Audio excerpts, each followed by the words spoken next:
Amém. Graça e paz. Boa noite para você que está em casa, nossos irmãos que estão aqui também conosco. Já começamos às 19 horas com a nossa torre de oração e agora então, 19h30, vamos proceder então a nossa série de pregações dentro do tema, reconstruir, recomeçar, reformatar, refazer, reanimar. E eu gostaria então de convidar você que está aí na sua casa, por gentileza, e nós que estamos aqui, juntamente comigo, vamos abrir as nossas Bíblias, a Palavra de Deus, e eu quero ler com você dois textos. Esdras, capítulo 7, o verso 10, e depois vamos proceder à leitura em Neemias, no capítulo 8, o verso 2 até o verso 8. Livro de Esdras, capítulo 7, vamos ler o verso 10, e depois vamos ler em Neemias, no capítulo 8, e vamos ler do verso 2 até o verso 8. Vamos proceder então assim à leitura da palavra de Deus nessa noite. Você que está em casa, você que está aí nos assistindo, então pegue a sua Bíblia ou o seu celular e vamos ler a palavra de Deus, que diz assim, Esdras capítulo 7 e o verso 10. Porque Esdras tinha disposto, ou seja, preparado o coração para buscar ou estudar a lei do Senhor, ou a palavra do Senhor, e para cumprir, ou seja, observar e aplicar, para ensinar, vivenciar e testemunhar em Israel os seus estatutos e os seus juízos. Agora, vai para Neemias mais à frente, por gentileza, e você vai chegar no capítulo 8 de Neemias, e vamos ler do verso 2 até o verso de número 8. Esdras, sacerdote, trouxe a lei perante a congregação, tanto de homens como de mulheres, e de todos os que eram capazes de entender e ouvirem. Verso 3. E leu no livro, diante da praça, onde está fronteira à porta das águas, desde a alva, logo cedo, até ao meio-dia, perante homens e mulheres, e os que podiam entender. E todo o povo tinha os ouvidos atentos à lei ou ao livro da lei. Esdras estava no púlpito de madeira que fizeram para aquele fim. Versículo 5 diz assim, Esdras abriu o livro à vista de todo o povo, porque estava acima dele. Abrindo-o ele, todo o povo se pôs de pé. Esdras bendize ao Senhor, o grande Deus, e todo o povo respondeu, amém, amém e amém. E levantaram as mãos, inclinaram-se e adoraram ao Senhor com o rosto em terra. Último verso, verso 8, diz assim, leram no livro, na lei de Deus, claramente, dando explicações, de maneira que entendesse o que se lia. Eu e você, nós temos a preciosa, rica, puríssima palavra de Deus. Registro de Deus, da mensagem do coração dele para com o homem. A mensagem deixada para cada um de nós, mantida de uma forma providencial por Deus, há mais de muito tempo atrás, anos e milhares de anos, para que pessoas como eu, como você e outros mais, pudessem chegar a esse conhecimento, conforme nos fala 1 Timóteo capítulo 2 e o verso 4. Assim, então, conhecendo, chegar e obter a salvação. Maravilhoso método, modo, pelo próprio Deus, a forma como Ele nesse tempo, preservou, guardou, cuidou da sua palavra, para que seu povo até hoje pudesse ser nutrido por ela. E esta é a prova da graça e do amor de Deus para com nós, a igreja, os teus filhos. Pois tudo o que foi escrito no passado foi escrito para nos ensinar, de forma que, por meio da perseverança, do bom ânimo, da disposição procedentes da leitura da palavra de Deus, mantenhamos esperança, convicta esperança. Romanos 15, 4 fala sobre isso. Romanos 10 e 8 também fala assim, a palavra está perto de você. Está em sua boca e no seu coração. Isto é, a palavra de fé que estamos proclamando. Romanos 10, verso 8.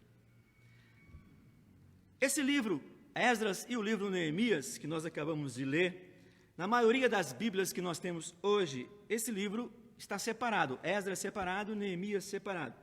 Como nós temos hoje na sua Bíblia, na minha Bíblia. Mas essa divisão aconteceu bem, depois do que os livros foram escritos, tanto Esdras como Neemias.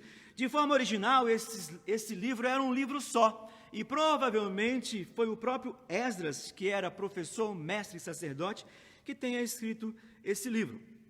E a história narrada em Esdras e Neemias passa depois do tempo que os babilônios destruíram Jerusalém e destruíram o templo, levaram cativo milhares de pessoas para o exílio na Babilônia. E depois, cerca de 50 anos próximo, então, narra o retorno dessas pessoas para Jerusalém. E o número estimado era mais ou menos 42.360 pessoas que foram, então, de volta a Jerusalém. E nós temos aqui, então, 3 líderes motivadores que cuidaram de todo o esforço para restaurar, então, não só o templo, como os muros, as portas, e esse contexto espiritual que você vai entender agora.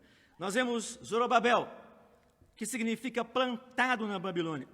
Era descendente de Davi, ele representava aquela geração nascida no cativeiro, e ele levou, então, um grande grupo de volta a Jerusalém para reconstruir o templo. Nós temos Esdras, professor, mestre da lei, estudioso da Torá. O nome dele significa aquele que ajuda, ajudador, auxiliador. E cerca de 60 anos depois, ele chega para ensinar a Torá e reformatar a comunidade na sua vida social e espiritual. E achei interessante uma curiosidade, no capítulo 7 de Esdras, se você ler lá, fala do nome do pai dele, depois fala do avô dele. O avô dele chamava Azarias. Então, só curiosidade aí, o avô de Esdras chamava Azarias. Então, nessas 3 histórias ainda temos Neemias. Neemias era um oficial que servia ao rei, que dava ao rei o cuidado com relação ao vinho, ao trato ali.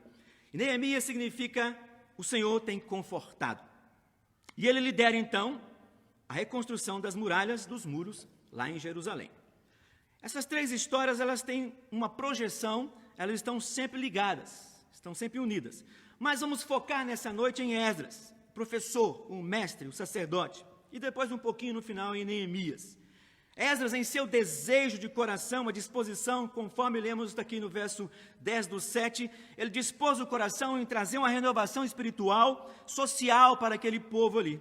Ou seja, o templo estava lá, mas faltava a palavra lá no coração da nação, para poder então ter uma ordem espiritual. Por isso Esdras foi levantado. Aquele povo que voltou com Zorobabel construiu o templo, mas o templo não estava tendo as funções devidas de onde pudesse então enaltecer ou reformatar, ou de uma forma maior talvez, dar uma disposição tal ao povo para voltar para a palavra, para ler a Bíblia de novo e a lei. É o que nós vemos lá no capítulo 8 de Neemias. Púlpito, mensagem, palavra, o povo reunido de manhã até a tarde, meio-dia, falando, pregando, ensinando a palavra para que o povo pudesse inculcar. E não só o templo estava, mas faltava no coração do povo essa disposição de buscar a palavra de Deus. Então, Esdras leva o povo a observar a lei. Esdras e Neemias promovem esse grande ajudamento. Ele reúne as pessoas para essa renovação espiritual do povo. E o povo, então, é levado a ouvir a palavra de Deus através da exposição de Esdras. Você viu que falou que fizeram um púlpito para ele e colocou para que ele pudesse, então, explicar, ler a Torá e explicar. Não que o destaque seria o pregador, mas era a reverência, o destaque para a importância da palavra de Deus. E não somente Esdras leu, mas ele ensinou com auxílio de outros líderes. Depois você pode ler, você vai ver esse nome lá. Então eles promoveram logo após uma grande festa, a festa dos tabernáculos ou festa das cabanas, para lembrar o tempo que Deus foi fiel para eles. No verso 13, 18 fala sobre isso. Ofereceram a confissão dos seus pecados, purificaram, limparam-se, prometeram renovar a aliança com Deus, seguir os mandamentos da Torá e finalmente tiveram uma grande festa, grande alegria e comemoração. Agora, mediante esse cenário que nós estamos tecendo, eu quero falar sobre o tema recentralizando o valor das Escrituras. E nós podemos observar que essa restauração de Jerusalém passou por 3 fases, 3 etapas. Primeira, foi uma restauração física. Os muros e as portas foram restaurados. Depois, uma restauração social. A ordem política, social e religiosa foi estabelecida. E, por último, uma restauração espiritual, promovida pela recentralização da palavra de Deus. E uma nota importante que nós vemos aqui, a maior reforma implementada pelo Esdras aqui, o nosso sacerdote Neemias, em Jerusalém, foi a restauração da centralidade, da autoridade da palavra de Deus. Ou seja, sem esse momento de introduzir a palavra de Deus, essa cidade seria absolutamente vulnerável. O salmista talvez já falou isso. Se o Senhor não guardar a cidade, em vão vigia a sentinela. O templo estava, mas faltava a palavra de Deus. O templo estava, mas faltava a palavra de Deus. Eu quero então trabalhar com os irmãos como tudo isso aconteceu em 3 verdades, em 3 verdades com relação a essa centralidade da palavra de Deus. Primeira verdade, verso 3, lá do capítulo 8 de Neemias. Ouvidos atentos à palavra de Deus. Ouvidos atentos à palavra de Deus. Houve um ajuntamento, houve um mover espontâneo, houve um mover coletivo, houve um mover harmonioso, houve de forma, então, movida pelos líderes e para o povo, para poder, então, ouvir a palavra de Deus. O que se estendeu, então, de manhãzinha até meio-dia, e no final do verso 3 nós lemos na palavra de Deus, todo o povo tinha ouvido atentamente a lei de Deus. Com os ouvidos atentos, o povo permaneceu em pé, de manhãzinha até a noite, ou melhor, até meio-dia, sem sair do lugar. O verso 7 fala sobre isso. Houve uma disposição, não houve distração, não houve um cansaço, um enfado, não tinha celular para atrapalhar, o povo estava atento, não no pregador, o povo estava ligado no livro da lei, era a fome da palavra de Deus. Segunda verdade, nesse contexto, corações reverentes à palavra. O verso 5 fala sobre isso, reverência, quando Esdras abriu o livro. E ele começou então a exposição. Todo o povo que estava ali se colocou em pé. É aquilo que você lembra, muitas vezes o próprio pastor, o pregador, ou quem está moderando, convidava, vamos ler a palavra de Deus, fique em pé em reverência. Hoje quase não se faz isso, mas o povo ficou em pé. Isso era a atitude de mostrar respeito pela palavra de Deus. Isso era a atitude de mostrar que o povo estava com fome e com sede dessa palavra. E esse púlpito que você lê aí, que foi elevado para que o Esdras, sacerdote, orador, professor, pudesse ler, abrir e ler o livro, não era para destacar o pregador, parecer Esdras nesse sentido. Era para destacar a supremacia da palavra de Deus. O devido lugar central da palavra de Deus no templo, no coração das pessoas, muito mais do que no templo, no coração das pessoas. E após isso, seguida, então, nós temos adoração. Verso 6, Esdras orou, o povo respondeu, de forma sonora, amém, amém e amém. Levantaram as mãos, adoraram o Senhor, e aonde então há essa postura de oração, de adoração, a palavra de Deus é exaltada. Terceira e última verdade que eu quero trabalhar com você, mentes doutrinadas pela palavra de Deus. O verso 8 nos trata sobre isso, o 8 do capítulo 8 de Neemias. O cristianismo é a religião do entendimento racional. Pregar é explicar o texto. O texto traz, escrito lá, leram no livro da lei de Deus, claramente, dando explicações, de maneira que entendesse o que se lia. O povo entendeu o que estava sendo lido ali. O efeito dessa pregação da palavra de Deus, ele atinge o intelecto, a mente do homem, das pessoas que estavam ali. A pregação é dirigida à mente. O culto deve ser racional, ordeiro.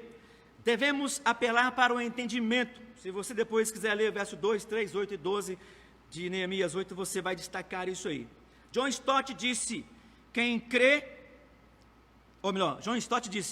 que crer é também pensar.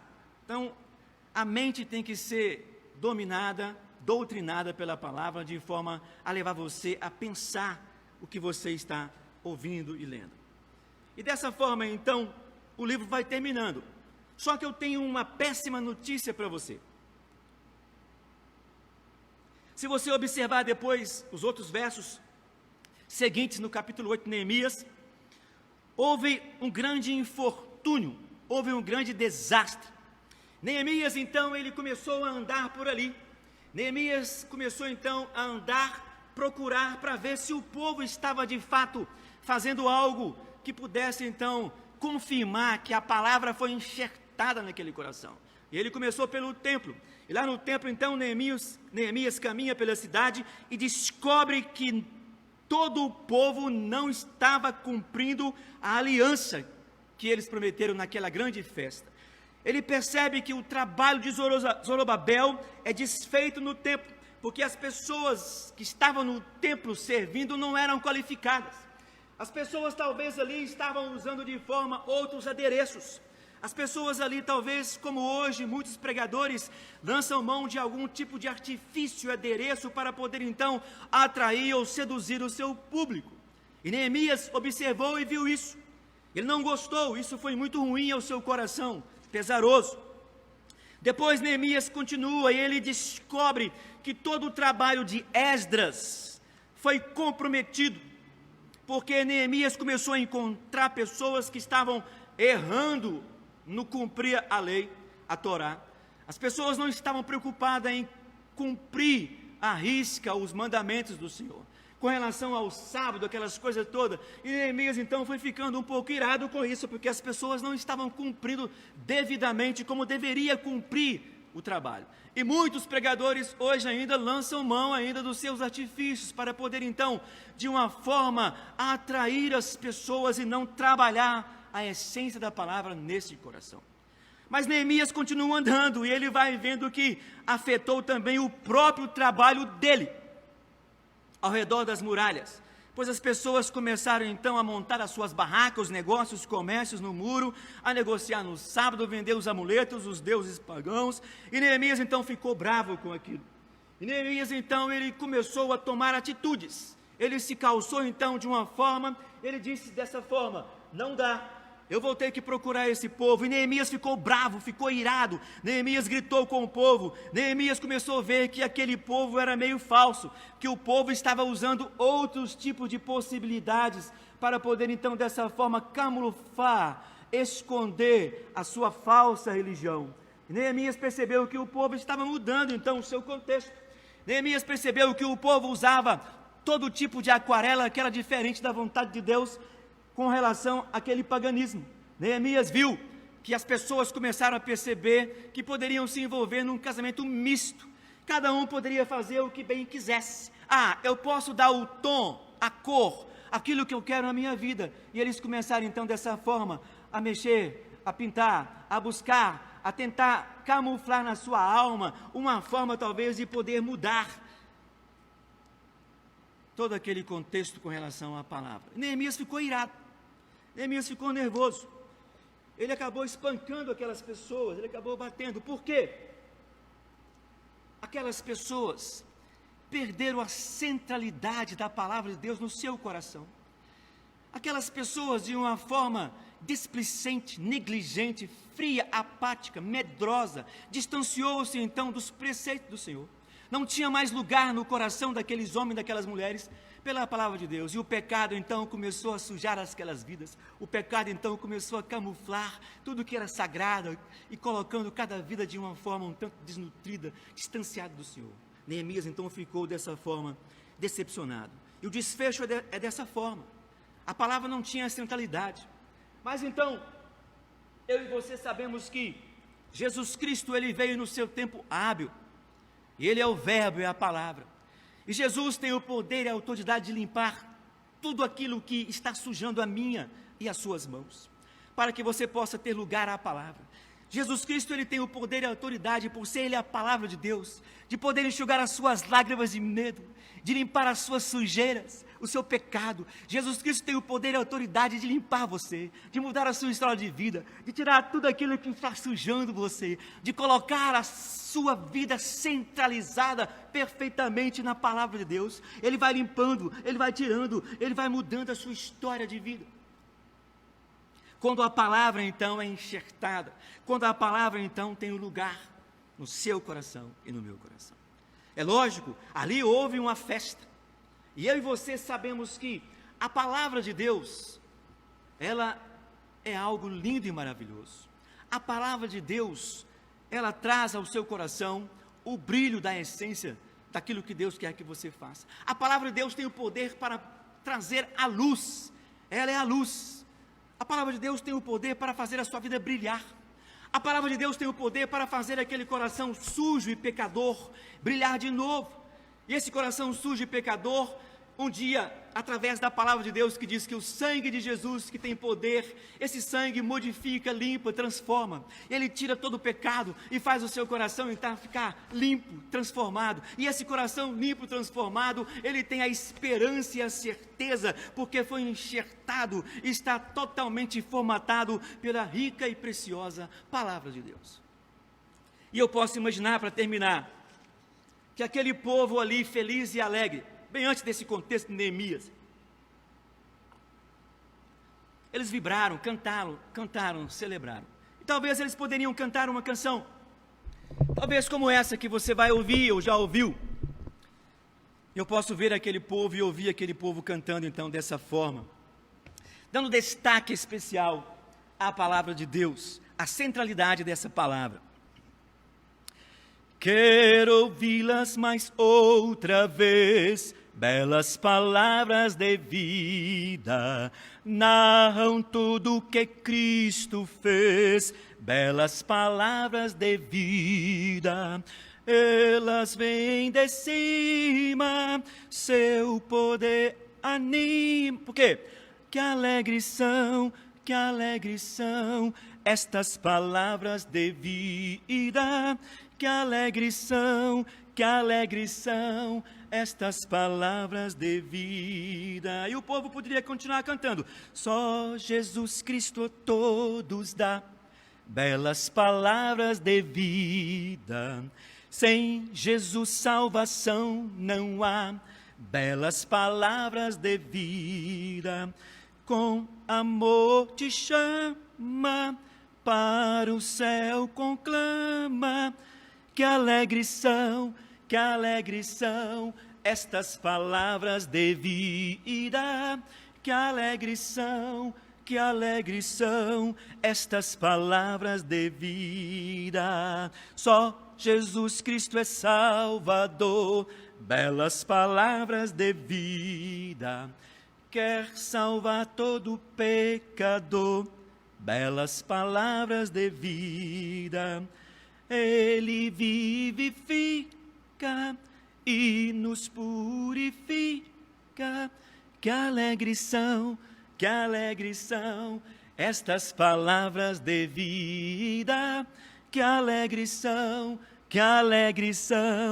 estas palavras de vida. Amém? Glória a Deus.